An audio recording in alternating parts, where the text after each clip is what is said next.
les dejo en el chat las claves de la semana número 2 y el link de acceso a la plataforma Quizzes de las 10 preguntas de esta semana, ¿entendido? Más que nada para que ustedes practiquen, para que pongan a prueba todo el conocimiento que ustedes reciben, en este caso por parte mía. Bien, a ver, unos minutos, por favor, está cargando. Ahí está, muy bien. Listo, comenzamos entonces, queridos estudiantes. Muy bien, a ver, ahí está, ya está comenzando a proyectarse, a ver, unos minutos más. Perfecto, ya está comenzando a proyectarse, asimismo también no se preocupen que voy a leer todos los mensajes que ustedes escriban en el chat. Bien, muy bien chicos, aclarado entonces y ya ordenado todo lo que tenías que avisarles previamente, vamos a comenzar con la semana número 3. Para ello, recuerda que nosotros la clase pasada estuvimos estudiando literatura griega, ¿verdad?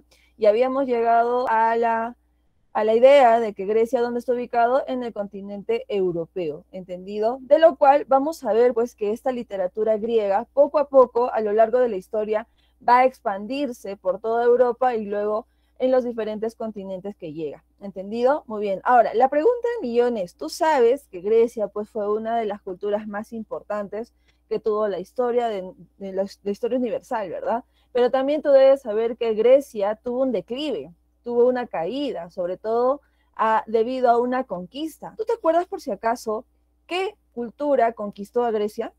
A ver, activa tu audio o escribe en el chat. ¿Qué cultura conquistó Grecia? A ver, pregunta de cultura general, ¿ah?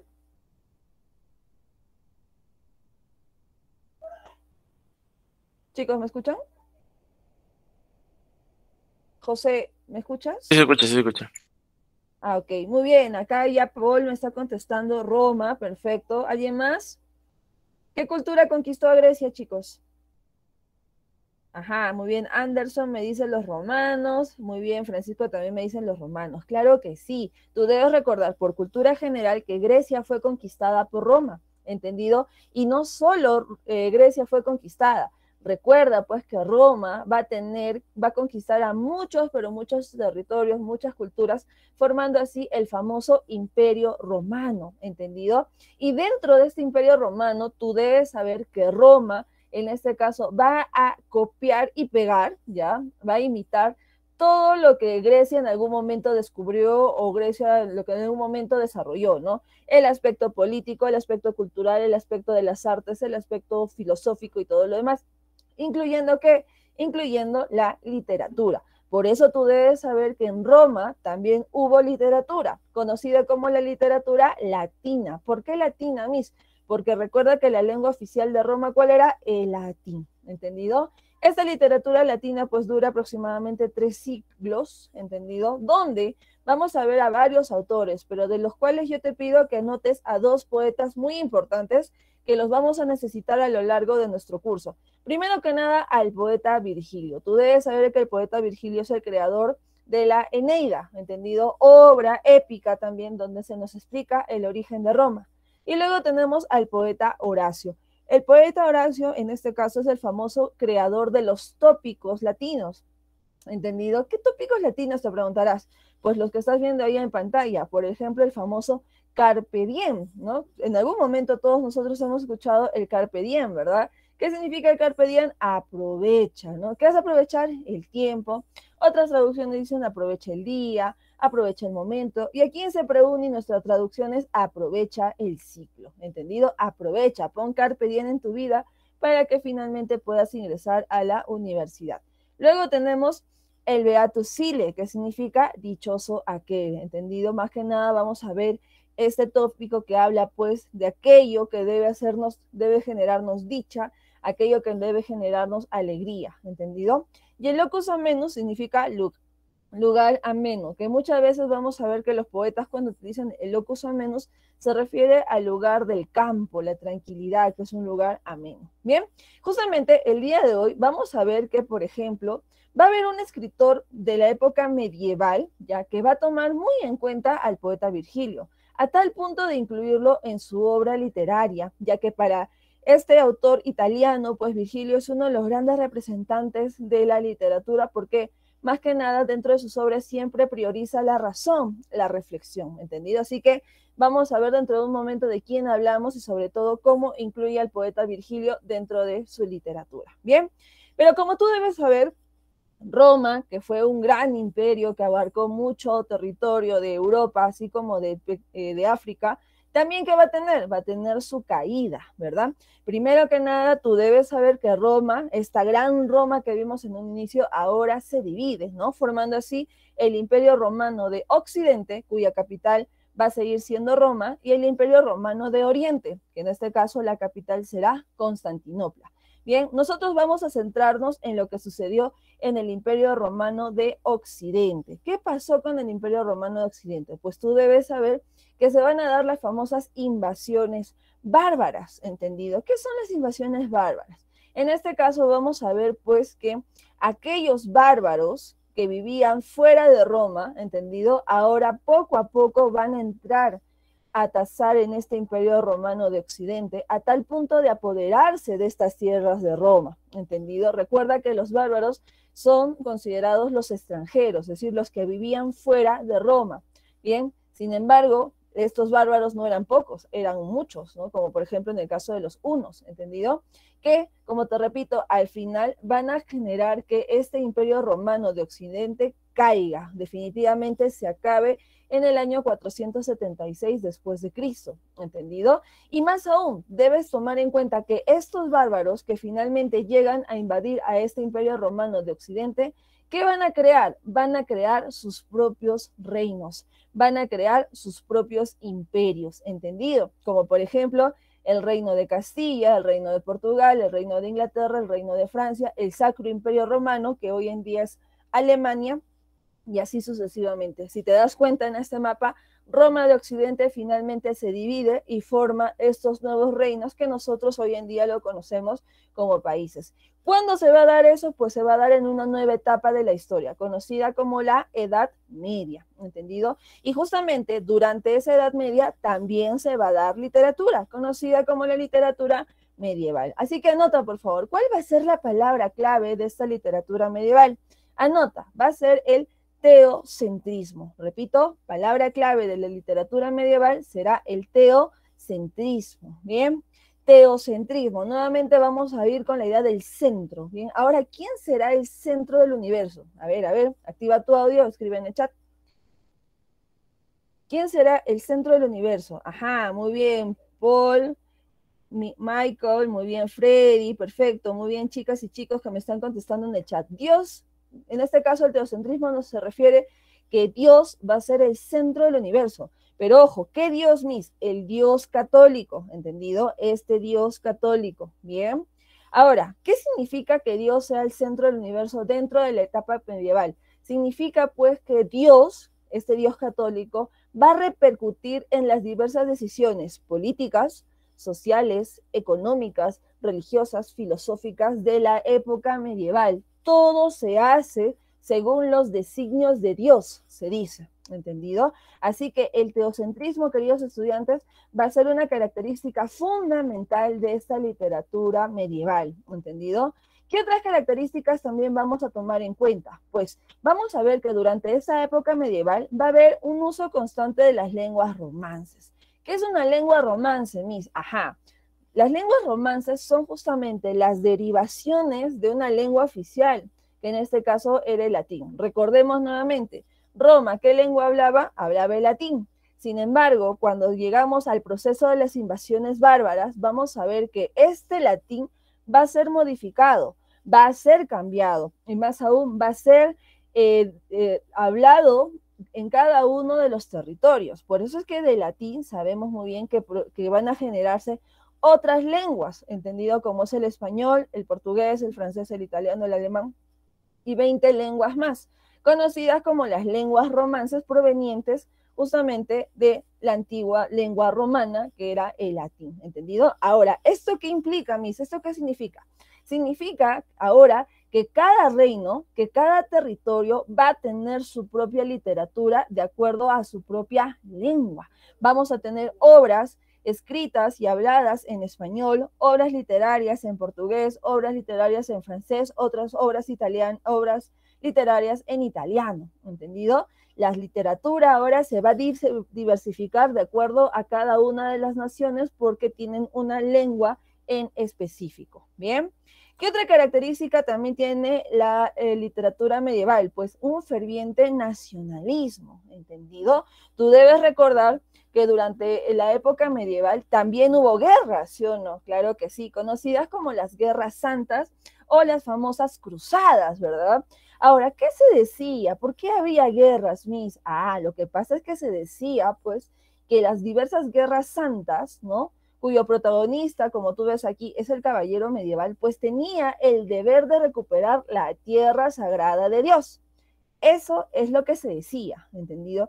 Sin embargo, lo que en realidad estaba pasando es que las guerras santas se estaban dando debido a que estos reinos querían apoderarse de más territorio que ya habían ganado, ¿entendido? Entonces, vamos a ver, por ejemplo, ¿no? Que Inglaterra se enfrenta con Francia en la famosa guerra de los 100 años, ¿no? Dice, pues, Ricardo Corazón de León se enfrenta contra Francia porque ahí se encuentra la tierra sagrada de Dios. Sin embargo, lo que buscaba Ricardo Corazón de León, ¿qué era? Pues expandir su territorio, expandir su reino. Y para eso justamente lo hacía mediante ¿quién? Mediante el caballero medieval, porque tú debes recordar que quienes participaban en esta guerra pues eran nada más y nada menos que los caballeros medievales. Sí, a este personaje con toda su armadura hecha de bronce, ¿entendido? Su espada, su escudo y siempre montado a caballo, ¿entendido?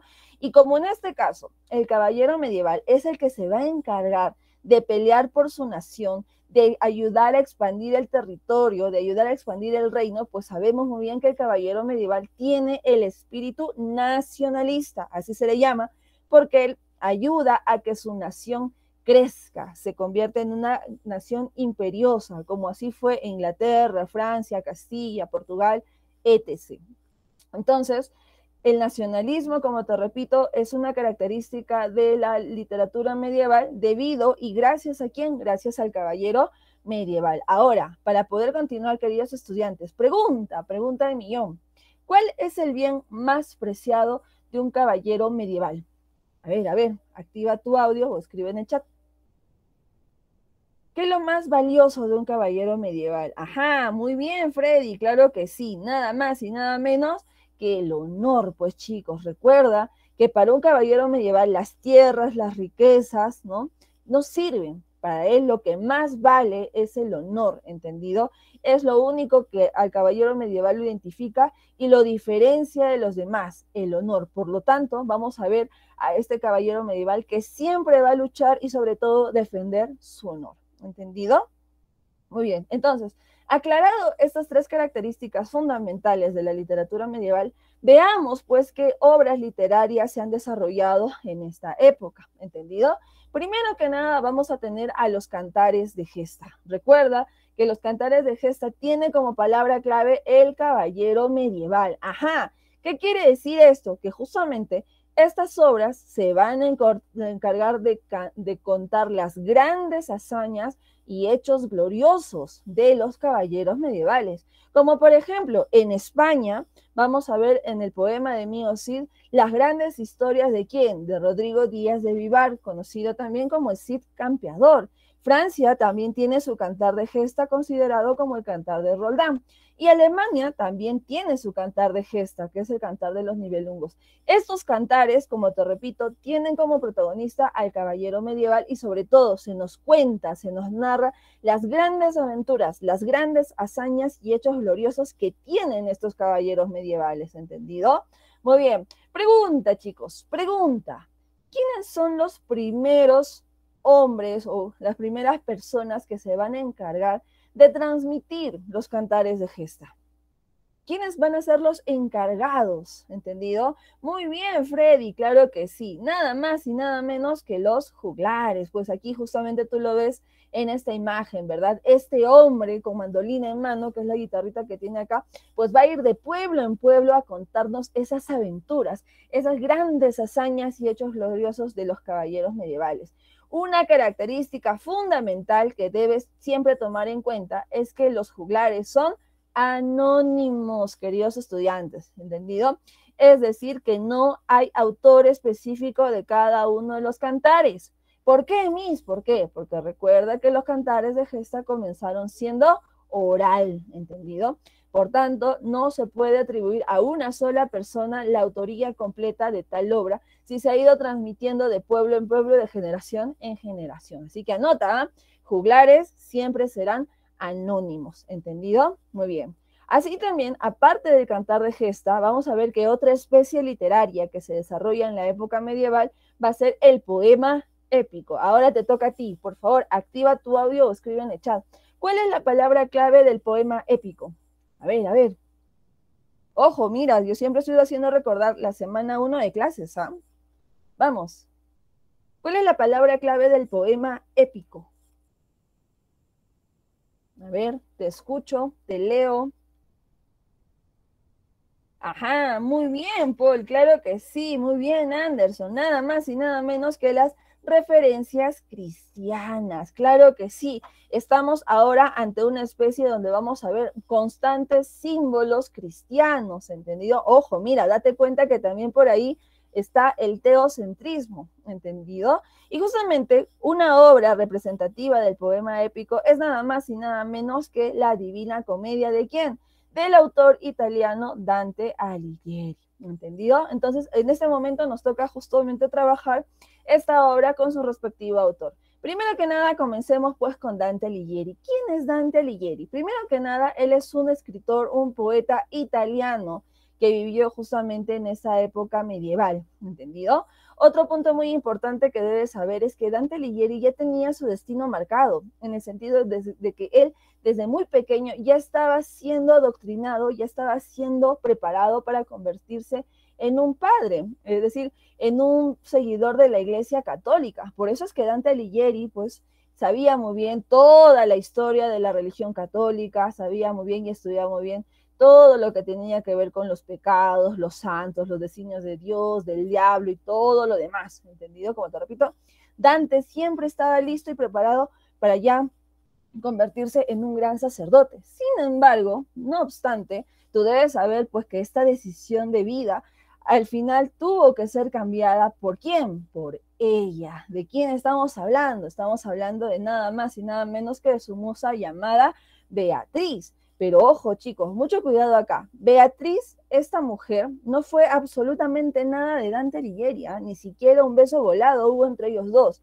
No, no, no, no, no. ¿Por qué? Porque recuerda que Beatriz era una chiquilla nada más de 15, 16 años aproximadamente, mientras que Dante Alighieri ya era un hombre de 30 y tantos años, que como te dije, siempre estaba dedicado a la religión. Además que debes saber también que esta famosa Beatriz simplemente fue su musa, fue su inspiración, como te repito, ni siquiera se cruzaron palabras, nada de nada, chicos, absolutamente nada de nada, ¿entendido? Y también debes saber pues que esta jovencita, en este caso Beatriz, lamentablemente se casó muy joven porque así era la época y también lamentablemente murió, falleció a muy temprana edad, ¿entendido? Sin embargo, debes tomar en cuenta que esta muerte de Beatriz, que era la musa de Dante Alighieri, va a inspirar al mismo Dante a realizarse ciertas preguntas con respecto a la vida y a la muerte. ¿Como cuáles? La primera pregunta, ¿qué sucede después de la muerte? Segunda pregunta, ¿a dónde nos vamos después de la muerte? ¿No? Y ahí Dante pues se hace la pregunta, ¿no? Si nos hemos portado bien, si hemos cumplido los designios de Dios, ¿a dónde nos vamos? Si nos hemos portado mal, si hemos cometido muchos pecados, ¿a dónde nos vamos? Y si en el camino nos hemos portado bien, pero en algún momento hemos cometido algún pecadillo, ¿a dónde terminamos? ¿No? Y es así que contestando su pregunta y sobre todo teniendo el conocimiento de la religión católica, es donde nuestro amigo Dante Alighieri decide escribir esta obra épica conocida como Comedia. Ajá, mucho cuidado acá, chicos. Tú debes saber que cuando Dante Alighieri termina de escribir su obra, que dentro de un momento lo vamos a analizar, solamente se llamaba Comedia.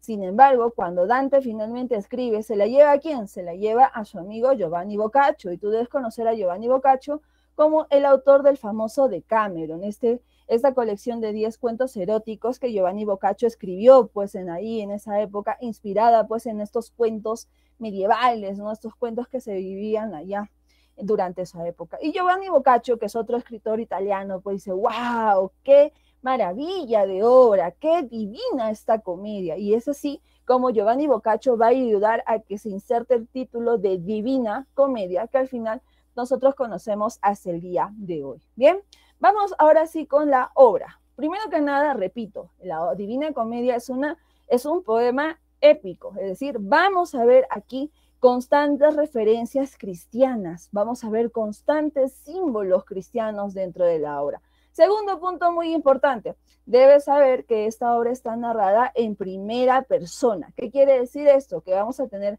al protagonista, que ojo, se llama Dante, ¿ya? El que nos va a contar toda la historia, ¿no? Todo lo que va a vivir en el recorrido de estos 3 inframundos, ¿entendido? Ahora, antes de pasar a lo siguiente, mucho cuidado acá, queridos estudiantes. Una cosa es Dante, personaje de la obra La Divina Comedia, y otra cosa muy diferente es Dante Alighieri, autor de La Divina Comedia, ¿entendido? ¿Por qué les hago la aclaración en este momento? Lo que sucede es que vino una pregunta de examen, ¿ya? Donde se dijo, ¿no? Dante Alighieri recorrió el infierno, purgatorio y paraíso. A lo que la respuesta es, ¿verdadera o falsa? A ver, ¿ustedes qué dicen? Si tú lees esa premisa donde dice, Dante Alighieri recorrió el infierno, purgatorio y paraíso, ¿es correcto o es falso? Muy bien, ya la mayoría me está contestando que es falso, ¿entendido? Porque te repito por enésima vez, recuerda que Dante, personaje, es el que recorre el infierno, purgatorio y paraíso. Dante, solamente así se llama, Dante, nada más. Y Dante Alighieri, como vuelvo a repetirte, es el autor de la Divina Comedia, el creador. Ya, son 2 personas muy diferentes. ¿Entendido? Muy bien. Ahora, como tú debes saber, pues ya te he dado un spoiler pequeñito nada más, vamos a tener la historia pues de este hombre llamado Dante, que va a recorrer 3 inframundos, ¿no? Que es el infierno, purgatorio y paraíso. Pero mira, ¿cuántos mundos va a recorrer? 3. También tú debes saber que cada uno de esos inframundos, pues la obra la tiene en 33 capítulos, ¿no? 33 infierno, 33 purgatorio, 33 paraíso. ¿Qué número se está repitiendo constantemente, queridos estudiantes? 3. El 3, ¿verdad? Y ojo, ese número 3 no es por casualidad, no. Debes saber que el número 3 al final también es una referencia cristiana, en este caso refiriéndose a la famosa Santísima Trinidad, Padre, Hijo y Espíritu Santo. Ajá, entonces sí vemos la presencia de referentes cristianos, ¿bien? Ahora, esta obra, como bien dice, es un poema épico, por tanto, la estructura que va a tener la obra está escrita en verso, como tú ves acá, ¿no? Un verso debajo de otro, ¿entendido? Ahora, si nosotros hacemos un análisis de la estructura de la obra, vamos a tener lo siguiente. Primero que nada, que estos versos siempre están agrupados de 3 en 3. A esta agrupación de 3 en 3 se le conoce como tercetos, ¿entendido? Ahora, si hacemos un conteo silábico de cada uno de los versos, nos vamos a dar con la sorpresa que cada uno de ellos cuenta con 11 sílabas. ¿Esto cómo se llama? Verso endecasílabo. Por favor, te pido que anotes, subrayes, resaltes, le pongas escarchita, no sé, porque siempre preguntamos sobre la estructura de la Divina Comedia y yo ya te estoy dando una fija, mira, ya te estoy dando una fija para que no falles en tus respuestas, ¿entendido? Muy bien, ahora sí, vamos al contenido de la obra, queridos estudiantes. ¿Cómo comienza la obra? Ajá, justamente aquí en los versos, mira, ¿qué es lo que nos dice Dante? Dice así, en medio del camino de la vida, errante me encontré por la selva oscura. Sí, chicos, Dante, este Dante, personaje, pues nos cuenta y nos indica pues que está en medio de la selva oscura.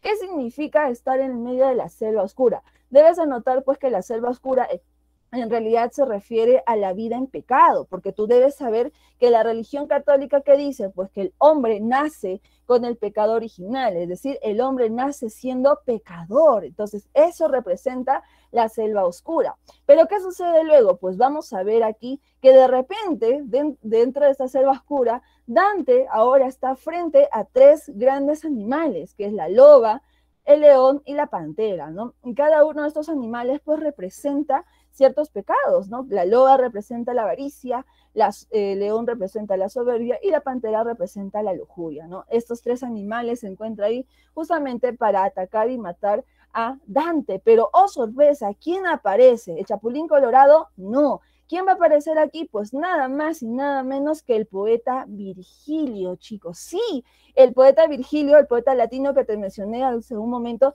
ese mismo aparece aquí. ¿Por qué? Porque Dante Alighieri era fanático, fan número uno del poeta Virgilio, y es por eso que lo va a insertar dentro de su obra literaria. ¿Qué va a representar el poeta Virgilio? Pues va a representar la razón, ¿entendido? Que implica pues la reflexión, el cuestionamiento y todo lo demás, ¿bien? Muy característico de la época latina, ¿entendido? ¿Qué va a pasar entonces? Pues que Virgilio en este caso utiliza su poder de la mente y escarmienta a estos tres animales, y luego le dice Virgilio a Dante, bueno amigo, he venido ante ti porque Beatriz, sí, tu musa, me ha pedido que venga a recogerte para llevarte ante ella, que se encuentra ya en el paraíso. Así que síganme los buenos, dicen los dos, y comienzan pues al recorrido del primer inframundo, que es el infierno. Aquí Dante nos cuenta pues que el infierno tiene la forma de un cono invertido y que sobre todo está dividido en 9 círculos, ¿entendido? En donde en cada uno de los círculos pues se encuentran los pecados más crueles o los pecados más radicales, y sobre todo también se encuentran aquí algunos personajes de la historia, algunos personajes de la literatura que están sufriendo alguna condena en dicho círculo, como por ejemplo, en el caso de los no bautizados, que es el primer círculo, no verán a Dios, por ejemplo, dice. Luego tenemos a los lujuriosos, donde siempre van a ser arrasados por torbellinos, a los glotones, que siempre van a tener una lluvia de granizo, y así sucesivamente. Dante y Virgilio recorren los 9 círculos hasta llegar al último, al más chiquitito, pero ahí se encuentra el peor de los pecados. ¿Cuál es? Justamente la traición, porque aquí vamos a encontrar al grupo de traicioneros como Judas, Bruto y Casio, y ¿quién más? Nada más y nada menos que Lucifer, donde tú recordarás, pues Lucifer era uno de los mejores ángeles que tenía Dios, ¿entendido? Sin embargo, ¿qué hizo Lucifer? Pues traicionó a Dios rebelándose, ¿entendido? Y es por eso que Dios lo castiga, quitándole las alas y mandándole a lo más profundo del infierno, que, oh sorpresa, pues es el 9º círculo, ¿bien? Entonces vemos que Dante y Virgilio pues recorren los 9 círculos, y de repente cuando ya están en el 9º, ven una puerta enorme que les va a llevar a un nuevo lugar. Primero que nada, cuando abren la puerta se encuentran en medio de una isla pequeña, donde al costado tenían una balsa, y cuando ven hacia el fondo se dan cuenta pues que hay algo, ¿no? Hay una especie de cerro, y es por eso que Dante suben a la balsa y se dirigen ¿hacia dónde? A este nuevo inframundo, que es el purgatorio, ¿entendido? Aquí Dante nos explica que el purgatorio pues es una cornisa dividida en 7, ¿no? Que también son consideradas como 7 cornisas. ¿Y quiénes van a estar aquí? Pues primero que nada, tú debes saber que el término purgatorio viene de la palabra purgar. ¿Y qué significa purgar? Significa limpiarse. ¿Qué quiere decir? Que aquí se van a encontrar los que casi están a punto de llegar al paraíso. Sin embargo, si se encuentran aquí es porque les falta limpiar un poco más su alma y de esa manera llegar al paraíso, ¿entendido? Ahora, ¿por qué son 7?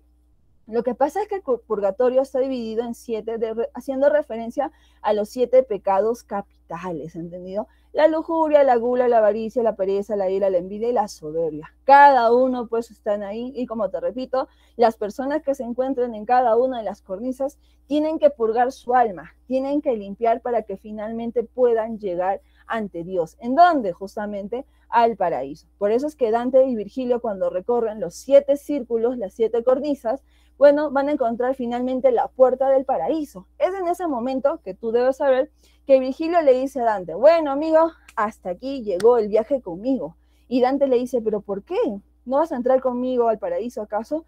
Y Virgilio le dice, no puedo entrar al paraíso. ¿Por qué? Porque yo no he cumplido con el primer sacramento de la Iglesia Católica. ¿Cuál es el sacramento? Es que yo no estoy bautizado. Y como bien dice en el primer círculo del infierno, los no bautizados no verán a Dios. Así que yo no puedo ver a Dios. Pero no te preocupes, dice, porque finalmente llegaste donde se encuentra ella. Así que sin miedo al éxito, hermano, entra al paraíso y encuéntrate con ella. Y así se da. Finalmente Dante entra al paraíso y él nos explica pues que este paraíso ahora está dividido por 9 cielos flotantes, ¿entendido?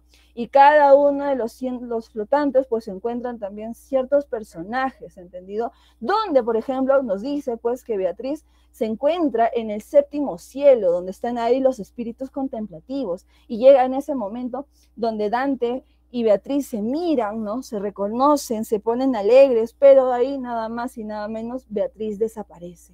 Luego, de repente, Dante nos explica que encima del 9º cielo, pues hay un cielo más, conocido como el cielo del Empirio. Y cuando justamente mira o fija su mirada en el Empirio, Dante siente algo que recorre en sus pies, siente una especie de aire, siente algo que está entrando dentro de él. ¿Qué está pasando con Dante? ¿Qué está sucediendo con Dante?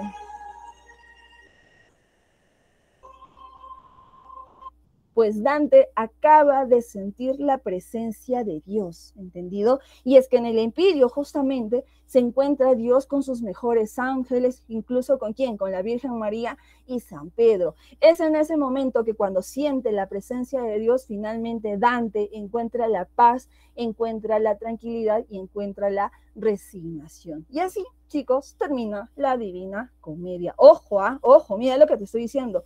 Dante no ve a Dios, Dante no toca a Dios, simplemente lo siente, ¿entendido? Muy bien. ¿Cuál es el tema entonces de la Divina Comedia? Pues vamos a tener que, para definir el tema, en este caso se va a dividir en 2 planos, ¿entendido? El plano literal y el plano alegórico. ¿Qué significa? El plano literal, como bien dice su nombre, nos hacemos aquí la cuestión de qué trata la obra en sí. Pues en este caso la obra trata de este viaje al infierno, purgatorio y paraíso que hace Dante personaje. Ojo chicos, se llama infierno, purgatorio y paraíso. Nada de limbo, nada de cielo. No, no, no, no, no. Esos términos no están en la obra. Los nombres correctos son infierno, purgatorio y paraíso. ¿Por qué te digo? Ya me estoy cansando. ¿Por qué te digo? Porque nosotros hacemos ese tipo de trampas que te cambiamos una palabra por otra para que caigas, ¿entendido? Así que, por favor, anota todo lo que te estoy avisando. Mira, te estoy dando varias fijas, ¿ah?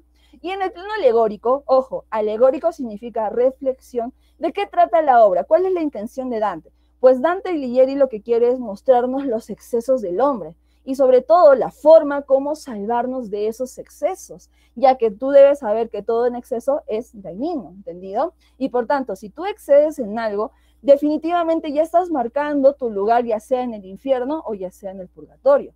Por eso es que Dante, mediante esta historia del infierno, purgatorio y paraíso, te dice pues que sepas comportarte, ¿no? Sepas controlar dichos excesos para que finalmente llegues al paraíso. Bien, así que ya sabes, tomar bebidas alcohólicas en exceso es dañino. Todo en exceso, queridos estudiantes, siempre es dañino, ¿entendido?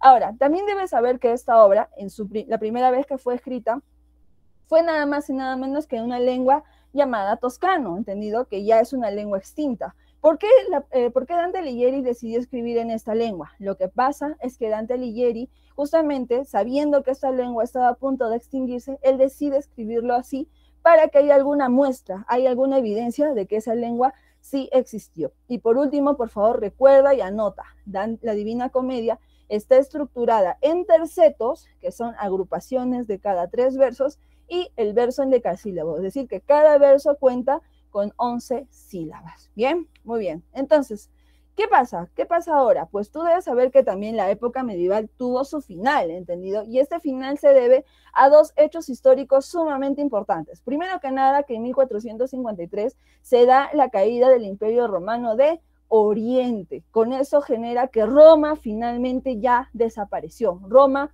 ya no existe, ¿entendido? Pero otro hecho que va a marcar un antes y después en la historia es cuando en 1492 un tal Cristóbal Colón, ¿qué hace o qué realiza? El famoso descubrimiento de América, ¿entendido? Con lo cual vamos a ver pues que España va a ser la primera corona que finalmente logra colonizar la mayor parte de esta América que está siendo descubierta.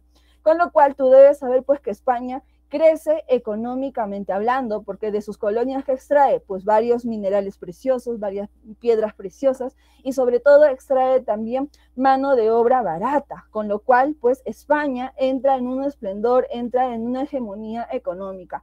Francia e Inglaterra, cuando se entera lo que está sucediendo con España, hacen los mismos y ellos también empiezan a conquistar otro territorio de esta América descubierta, ¿entendido? Ahora, ¿aquí qué va a generar? Pues vamos a ver que el descubrimiento de América, como te repito, va a generar un antes y un después en la historia, porque el hombre empieza a cuestionarse si solamente con Dios puede lograr sus cometidos. No, ahora el hombre se da cuenta que él mismo puede conseguir sus cosas sin necesidad de servirle a Dios, sin necesidad de seguir a Dios o cumplir con toda la doctrina que pide Dios. ¿Qué está pasando? Pues vamos a ver que el hombre entra en un renacimiento, es decir, un volver a nacer, ¿entendido? Y ese renacimiento pues va a pertenecer ahora a la famosa Edad Moderna. Cambiamos la historia, queridos estudiantes, ¿bien? Pasamos de la época medieval, donde el teocentrismo era sumamente ferviente, a una edad moderna donde ahora el hombre quiere tomar las riendas de su vida, quiere tomar las riendas de su destino, ¿entendido? Esta edad moderna también va a finalizar ¿cuándo? Va a finalizar con la famosa Revolución Francesa, que lo vamos a ver la siguiente clase. Dentro de la edad moderna, como te repito, vamos a ver la presencia de dos corrientes literarias, como es el Renacimiento y el Barroco, ¿entendido? Comencemos con el Renacimiento, queridos estudiantes. Anota, por favor, ¿cuál va a ser la palabra clave del Renacimiento? Va a ser en este caso el antropocentrismo. Ajá, nuevamente, ¿quién nuevamente va a ser el centro del universo? ¿Quién? Activa tu audio, escribe en el chat. Hombre. El hombre, ¿verdad? ¿Con qué énfasis lo dijo? Muy bien, el hombre, ¿verdad?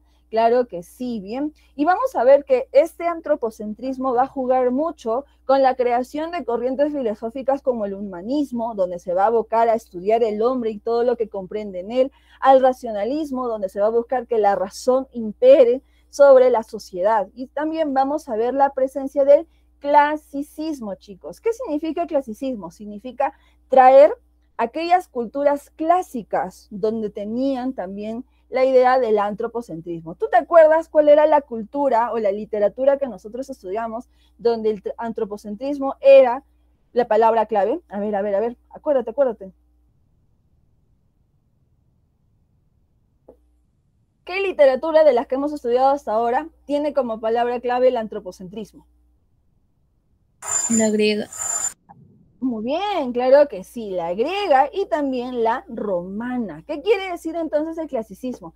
Dice pues que en este caso se va a traer toda la revaloración de las culturas griegas y romanas, ya que en esa época el hombre era el centro del universo. ¿Y eso qué implica? Pues implica que el Renacimiento va a traer también la idea del equilibrio, la simetría, la armonía, como por ejemplo en las obras escultóricas. Como tú te das cuenta aquí, el Palacio de Farnesio, que se encuentra en Francia, si te das cuenta, mira la estructura, ¿no? Es todo simétrico, todo equilibrado, todo en orden, ¿entendido? Eso justamente es lo que hace el Renacimiento, revalorar lo greco-romano a esta época moderna que se está viviendo, ¿bien? En la literatura, tú debes saber que durante el Renacimiento van a nacer dos especies literarias, que es el ensayo, que es una especie de género expositivo, donde recuerda que el ensayo implica la crítica y la reflexión. ¿Y cómo se crea el ensayo? Gracias a Michael de Montaigne, que es el fundador o el escritor de los primeros ensayos, ¿entendido? Pero ojo, no es el único. También debes saber que Nicolás Maquiavelo, otro autor italiano, escribe El Príncipe. Erasmo de Rotterdam escribe Elogio a la locura, ¿entendido? Ahí vamos a ver la difusión del ensayo. También en esta época vamos a ver que todavía se van a dar ciertos poemas épicos como Orlando Furioso y Jerusalén Libertada. Y en España, tú debes saber que ahí está creciendo o está originándose una nueva especie conocida, la égloga, ¿entendido? ¿A cargo de quién? A cargo de Garcilaso de la Vega. Entonces, la idea del equilibrio, la simetría y sobre todo el antropocentrismo se ve reflejado en este renacimiento, ¿bien?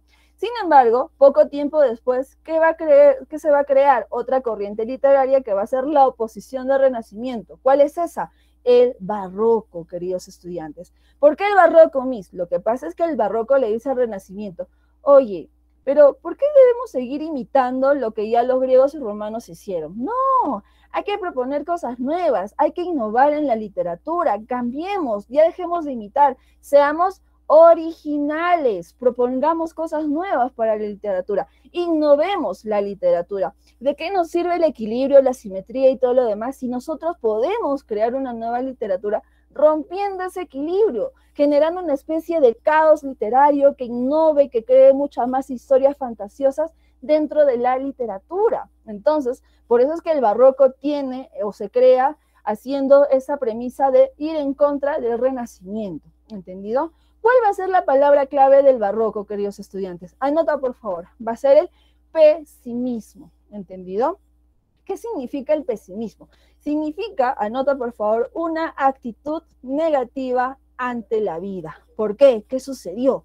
Lo que pasa es que recuerda, el Renacimiento nos habla del antropocentrismo, que el hombre es el centro del universo. ¿Y eso qué implicaba? Implicaba que Dios, este Dios católico, pues se quede de lado. Por tanto, el hombre pues se siente poderoso, se siente grande, ¿no? Y todo lo demás. Sin embargo, en el barroco vamos a ver que el hombre entra en una crisis existencial, porque ya no tiene de quién orientarse, ya no tiene a quién seguir, ¿entendido? Y esa crisis existencial va a generar que el hombre cuestione su propia existencia, su propia vida, llegando a la conclusión de que el hombre está aquí en este mundo de manera fugaz, ¿entendido? Llegan al punto de hablar pues que la vida es algo fugaz, que la vida es algo transitoria, pequeña y nada más. ¿Por qué, chicos? Pregunta, ¿alguno de ustedes tiene la seguridad que el día de mañana va a seguir vivo en este mundo? ¿Alguien me puede confirmar que sí, mañana va a seguir vivo aquí en este mundo? Ah, muy bien. Freddy me dice, yo, Pemi, yo, claro que sí. No, ¿verdad? Tú debes saber que la vida es tan, pero tan extraña y tan, pero tan rara, que han sucedido muchos casos donde tú hoy estás y mañana quizás no, porque puede pasar cualquier accidente. Entonces, esa idea hace que el hombre pues entre en una actitud pesimista, ¿no? Haciendo pues referencia a que la vida es fugaz, que la vida es un momento y nada más, ¿entendido? Y ahí tú debes recordar un famoso dramaturgo, ¿no? Que decía en su obra esto, ¿no? ¿Qué es la vida? Un frenesí. ¿Qué es la vida? Una ficción, un verso y una canción, porque todo el bien es pequeño, porque la vida es sueño y los sueños, sueños son. Entonces, vemos que la fugacidad de la vida genera esta actitud pesimista, ¿entendido? Anota, anota, mira, te estoy dando varios datos importantes, ¿entendido? Otra cosa muy importante del barroco también es el excesivo adorno. ¿Qué sucede? Como te das cuenta, al romper el equilibrio, lo que vamos a ver que los barroquistas en este caso van a jugar mucho con los adornos, van a llenar de adornos a más no poder en las diversas obras escultóricas que realizan, ¿no? Y ahí tú debes recordar la técnica llamada horror al vacío, donde vamos a ver pues ese estilo recargado, ¿no? De detalles para señalar pues una obra escultórica, ¿entendido? Dentro de la literatura vamos a ver pues que este barroco también se va a presentar mediante esos tres grandes autores. Tenemos primero que nada a William Shakespeare, ¿no? Representando Inglaterra, donde lo que más destaca es el género dramático. En España tenemos a Luis de Góngora con el género lírico y también a Miguel de Cervantes Saavedra con el género narrativo. ¿Cómo recargan la literatura, Miss? Tú te preguntarás. Lo recargan primero que nada poniendo muchos detalles de la obra, siendo muy descriptivos, o también poniendo muchas figuras literarias dentro de la poesía, ¿entendido? Eso es la forma como también la literatura se recarga dentro del barroco. Bien, el día de hoy justamente nos toca estudiar a nada más y nada menos que al Cisne de Avon. ¿De quién estoy hablando? De William Shakespeare, el máximo dramaturgo de la literatura inglesa. Nuevamente, ¿qué es dramaturgo? Director de teatro, es decir, Shakespeare se va a abocar mucho en las obras teatrales, a tal punto de generar tragedias, comedias y dramas, ¿entendido? Un dato muy importante de William Shakespeare es que tú debes saber que él es trans, en el sentido de que él es un autor en transición. ¿Entre qué? Entre el Renacimiento y el Barroco. Por tanto, él va a tomar muy en cuenta el estilo renacentista y el estilo barroco y lo va a fusionar dentro de sus obras. Bien, otro punto muy importante es que él es el fundador del teatro isabelino, haciendo referencia pues a Isabel I, que en este caso tú debes saber que ella fue la mecenas de William Shakespeare. ¿Qué ¿Qué significa mecenas? Significa que fue la patrocinadora de Shakespeare, es decir, ella le pagaba de todo, le pagaba alimentación, comida, estancia, todo, para que Shakespeare solo se dedique a continuar con su arte, a continuar con sus obras teatrales, ¿entendido? Por eso es que en agradecimiento él funda el Teatro Isabelino en honor a ella. Como te dije, lo que más destaca William Shakespeare son en las obras teatrales. Por ejemplo, él escribió comedias llamadas Sueño de una noche de verano, El mercader de Venecia, también dramas históricos, es decir, basándose en personajes de la historia de la literatura inglesa como Enrique VIII, Ricardo III. Tú debes recordar que Enrique VIII, ¿quién es? Fue un rey de Inglaterra, que en este caso tú debes recordar que a él se le conoce pues que siempre quería tener el anhelo de tener un hijo varón para que sea el nuevo rey de Inglaterra. Sin embargo, siempre tuvo hijas mujeres, ¿no? A las cuales las mataba. Y la única que sobrevivió, ¿quién fue? Justamente Isabel I, con la cual continuó con la dinastía de los Tudor, ¿entendido? Y luego tenemos las tragedias donde William Shakespeare es donde más destaca. Dentro de estas tragedias vamos a ver la presencia de arquetipos. ¿Qué son los arquetipos? Son los símbolos de cada uno de los personajes. Por ejemplo, ¿cuál es el símbolo de Romeo y Julieta? En este caso es el amor puro, ¿entendido? Porque recuerda que Romeo y Julieta se matan, pues, ¿no? Por este amor puro juvenil que había. ¡Bah! Hamlet, luego tenemos que su símbolo es la duda, ¿no? Vamos a ver un personaje que siempre está dudando. Otelo va a ser los celos, Macbeth va a ser la ambición y el rey Lear va a ser la ingratitud filial, ¿bien? El día de hoy justamente nos toca estudiar Hamlet, que como te repito es considerada la obra más trágica que escribió William Shakespeare. Primero que nada, lo vamos a utilizar mediante este diagrama. Debes saber que esta obra teatral, que se llama Hamlet, se descontextualiza en un famoso reino, el reino de Dinamarca, donde si hablamos de reino, pues vamos a ver un rey Hamlet, ¿no? Una reina Gertrudis y un príncipe Hamlet, ¿entendido? Padre e hijo tienen el mismo nombre. Pero ¿qué va a pasar en Dinamarca? Pues la desgracia llega, ¿entendido? ¿Por qué? Porque hace poco nada más acaba de morir el rey Hamlet. Se dice que la muerte se debió debido a que, en este caso, fue mordido por una serpiente mientras que él descansaba en su jardín, ¿entendido?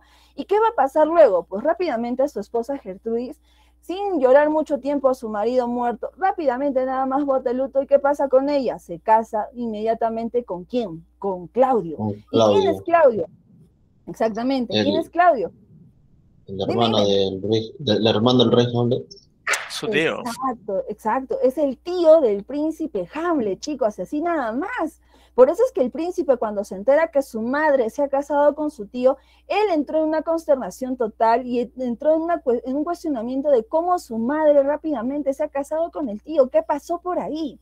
¿Entendido? Y es por eso que el príncipe Hamlet pues estaba molesto con ellos dos y estaba marcando distancia. Pero ¿qué va a suceder luego? Pues ocurre que unos soldados del reino le avisan al príncipe Hamlet que allá a lo lejos del castillo hay un fantasma que dice así: Hamlet, Hamlet, tráigame a mi hijo Hamlet. Y el príncipe, obviamente que se llama Hamlet, ¿qué hace? Pues va a ese lugar donde se encuentra el fantasma y se da la sorpresa que es nada más y nada menos que el espectro de su padre, ¿entendido? Y Hamlet le pregunta al espectro de su padre por qué todavía sigue recorriendo el castillo. Con lo que el espectro de su padre le dice, pues que está ahí porque quiere decirle la verdadera forma como él ha muerto y sobre todo, ¿quién fue el que originó dicha muerte? Y le dice pues que su tío Claudio fue el que tramó el plan y lo mató. Pero ¿qué más le pide el fantasma al príncipe Hamlet? Pues le pide vengar su muerte. Hijo, venga la muerte de tu padre contra tu propio tío, ¿entendido? Pero a Gertrudis no le hagas nada porque ella no tenía ningún conocimiento, le dice él, ¿entendido? Y es así que Hamlet pues toma la misión de vengar la muerte de su padre. Y lo primero que va a hacer, chicos, es lo mismo que hacen todos los chicos. ¿Qué cosa? Hacerse los locos, ¿entendido? Hamlet finge locura, ¿entendido? Lo cual todo el reino de Dinamarca piensa pues que el pobre Hamlet ha perdido la razón debido a la muerte de su padre, ¿bien? Y con este fingimiento de locura, Hamlet pues va a tener la posibilidad de meterse en cualquier espacio del castillo, así como también va a tener la libertad de poder decir lo que él le quisiera a todos los personajes. Es decir, él los encara, les grita, les pega, ¿no? Le dice, tú eres un tal por cual, y todos le aceptan porque Hamlet está loco, ¿entendido? Poco tiempo después, ¿qué sucede? Pues en Dinamarca llega una famosa compañía de teatro, es decir, un teatro ambulante, ¿entendido? Con lo cual el príncipe Hamlet decide planear o llevar a escena una famosa obra teatral que él lo va a denominar La Ratonera, ¿entendido? Y es aquí, chicos, en donde esta obra teatral se realiza, donde vamos a ver una innovación literaria. ¿Cuál es esa? La de generar un teatro pequeño dentro de un teatro grande, que es la obra Hamlet, ¿entendido? Y es así donde Hamlet también decide plantear o escenificar la verdadera muerte de su padre. ¿Qué sucede entonces? Sucede pues que Hamlet prepara esta obra teatral, invita a los reyes a que presencien toda la obra teatral y ya están a punto de estrenarla. Pero ¿qué sucede en ese momento? Pues Hamlet le entra la duda. Y ahí vamos a recordar este famoso monólogo, ¿no? Que dice así, ser o no ser, ahí el dilema, o en inglés, ¿no? Be or not to be, that's the question, ¿no? Y justamente en ese monólogo también vamos a ver una innovación teatral del mismo William Shakespeare, que se va a llamar monólogo en escena. Luego que Hamlet pues se hace el cuestionamiento de ser o no ser, si lo hace o no lo hace, finalmente Hamlet decide llevar a cabo la obra teatral, y así se da, ¿no? Todos los personajes están expectando la pequeña obra teatral llamada La Ratonera, y la función comienza, ¿no? Comienza mostrando a un hombre viejo, barbudo, que tenía una corona en la cabeza y está descansando en su jardín. De repente aparece otro hombre, entendido, que también es más o menos viejito, que tiene una pócima en la mano, y ¿qué hace? Pues saca de esa pócima unas gotas de veneno y las inserta en el oído de este personaje que está durmiendo. ¡Ajá! Claudio está presenciando algo. Claudio está viendo la verdadera muerte que le dio al rey Hamlet. Pero otra cosa también es que Claudio se está dando cuenta que el príncipe Hamlet sabe de la verdadera forma como murió su padre, ¿entendido? Con lo cual Claudio pues entra en pánico y rápidamente sale despavorido de este teatro y pues se oculta, ¿entendido? Y el príncipe Hamlet, que hace ratos tenía ganas de ya castigar a su tío, ¿qué hace él? Pues él también va detrás de Claudio, pero ¿quién le detiene? Le detiene Gertrudis, su madre, diciendo, cálmate Hamlet, cálmate por favor, que la locura te puede llevar a cometer cosas peores, ¿entendido? Mejor vamos a mi cuarto para conversar, para estar tranquilos, por favor, cálmate. Y así convence a su hijo a ir al cuarto. Pero también Gertrudis le avisa rápidamente a su vasallo Polonio que vaya también a ese cuarto y se oculte detrás de la cortina, porque como Hamlet está loco, posiblemente quiera atentar contra su propia madre. Así que el vasallo Polonio hace eso, llega primero al cuarto y se oculta detrás de las cortinas. Luego vamos a ver que Gertrudis y Hamlet entran al cuarto y están conversando, y de repente Hamlet se da cuenta que hay alguien detrás de la cortina. ¿Qué él hace él? Pues rápidamente desenvaina la espada, va contra la cortina y ¡zas! ¿Qué hace? Clava al que se encuentra ahí. Cuando sale el cuerpo se da cuenta pues que es nada más y nada menos que Polonio. ¿Y qué ocurre? Pues ocurre que Hamlet ha matado a Polonio. Y ojo, Polonio no es cualquier personaje, ¿eh? Polonio es nada más y nada menos que el padre ¿de quién? De Laertes, que es uno de los amigos del príncipe Hamlet, y también padre de Ofelia, la chica que siempre estuvo enamorada del príncipe. Cuando Hamlet se da cuenta que ha matado por equivocación a Polonio, entra en pánico, entra en consternación. Y ese pánico va a ser aprovechado ¿por quién? Por Claudio. ¿Por qué? Porque él rápidamente manda a secuestrar a Hamlet y sobre todo manda a que lo lleven hacia Inglaterra para que ahí sea asesinado y que nadie se dé cuenta de absolutamente nada. Mientras que Hamlet está siendo trasladado por unos matones allá en Inglaterra, vamos a ver que Laertes, ¿qué ocurre con él? Pues siente cólera. Él también quiere vengar la muerte de su padre. Y en el caso de Ofelia, ¿qué sucede con ella? Pues ella sí entra en locura porque no puede creer que su amado Hamlet haya matado a su padre Polonio. ¿Y qué va a pasar? Pues ocurre que dentro de la locura de Ofelia, un día pues ella estaba cantando, bailando cerca de un río, ¿no? Y de repente ella sin querer se tropieza y se mete dentro del río. Y como en esa época pues los vestidos eran grandes, amplios y pesados, lamentablemente Ofelia muere ahogada, ¿entendido? ¿Y qué va a pasar? Pues justamente en el mismo día en que Ofelia está siendo enterrada, ¿quién llega? Pues llega Hamlet. ¿Qué sucedió? Pues Hamlet no llegó a Inglaterra como así había planteado Claudio. Lo que pasa es que en el barco donde estaba trasladándose a Inglaterra fue secuestrado por un barco pirata. Y este barco pirata, pues los piratas en este caso hablan con Hamlet y se enteran pues de lo que estaba tramando estos secuestradores. Y es por eso que los piratas van a ayudar a que Hamlet retorne a Dinamarca. Y como te repito, retorna justamente en el día en que Ofelia está siendo enterrada. Cuando Laertes se entera que Hamlet ha llegado a Dinamarca, pues él quiere vengar la muerte de su padre. Y Claudio va a aprovechar ese ánimo de venganza, ¿para qué? Para incitar a que Laertes marque en duelo ¿a quién? A Hamlet, ¿no? Y más aún, Laertes quiere llevar a duelo a Hamlet teniendo una espada envenenada, ¿bien? Y Claudio, pensando pues que quizás por ahí la espada envenenada no funcione, ¿qué lleva? Lleva una copa de vino envenenada, ¿sí? O sea que Hamlet tiene que morir por una o por otra razón. Y llegamos pues al momento del duelo, ¿no? Donde Hamlet y Laertes pues están dando a más no poder con sus espaditas, ¿no? En este caso Laertes tiene la espada envenenada y va a haber momentos en donde va a cortar varias partes de Hamlet. Pero de repente, ¿qué sucede? Pues a Gertrudis le empezó a dar sed.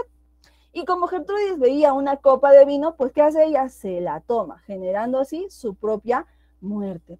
Luego vemos pues que en el duelo pues siguen peleando y en este caso va a haber un momento en que las espadas se cruzan. Ahora Hamlet tiene la espada envenenada y en una estrategia de espadachín pues ¿qué hace? Pues Hamlet ¡zas!, clava la espada a Laertes, es decir, Laertes también está condenado a muerte, pero antes de morir, Laertes le dice pues que quien incitó el duelo fue nada más y nada menos que Claudio. Es por eso que Hamlet rápidamente saca la espada envenenada y se le inserta ¿a quién?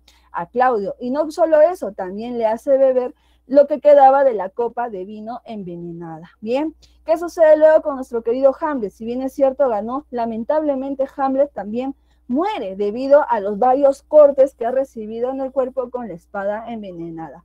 Conclusión, queridos chicos, todos los personajes mueren en Hamlet. ¿Cómo termina la obra? La obra termina con la llegada de Fortinbras, que era un príncipe de Noruega, que llega justamente a Dinamarca a reclamar una batalla antigua que se habían dado en esas dos naciones, y ahora él es el nuevo rey de Dinamarca. Bien. Aquí les muestro justamente el mismo argumento, pero en línea de tiempo para que le tomen foto, donde tú debes ver pues que el tema principal de Hamlet es nada más y nada menos que la duda y la venganza. Bien, toma en cuenta que Hamlet también tiene referencias de la Orestiada con este tema de la venganza por la muerte de su padre, y esta obra también está inspirada en una famosa crónica cuyo autor se llama Saxo Grammaticus, entendido que habla pues en esta crónica de una tragedia que sucedió en Dinamarca. También la obra teatral, recuerda por favor, es una obra teatral, está dividida en 5 actos y dentro de ella, como bien te dije, William Shakespeare inserta innovaciones teatrales como el monólogo en escena con el famoso ser o no ser, ahí el idema, y el teatro dentro del teatro con la puesta en escena de la ratonera. Por último, chicos, dentro de Hamlet también vamos a ver arquetipos. ¿Qué simboliza cada uno de los personajes? Pues Hamlet va a representar la duda y la venganza, Claudio va a representar la traición, Gertrudis va a representar la infidelidad, Ofelia va a representar la fidelidad, opuesto a Gertrudis, y Laertes también va a representar la venganza contra Hamlet debido a la muerte de su padre. ¿Bien? Muy bien, chicos, espero que les haya gustado la clase del día de hoy. Disculpen por los minutitos que me he tomado, pero como se dan cuenta, es amplio explicar y a mí siempre me ha gustado ser muy detallosa con todo lo que les digo porque en esos detalles son lo que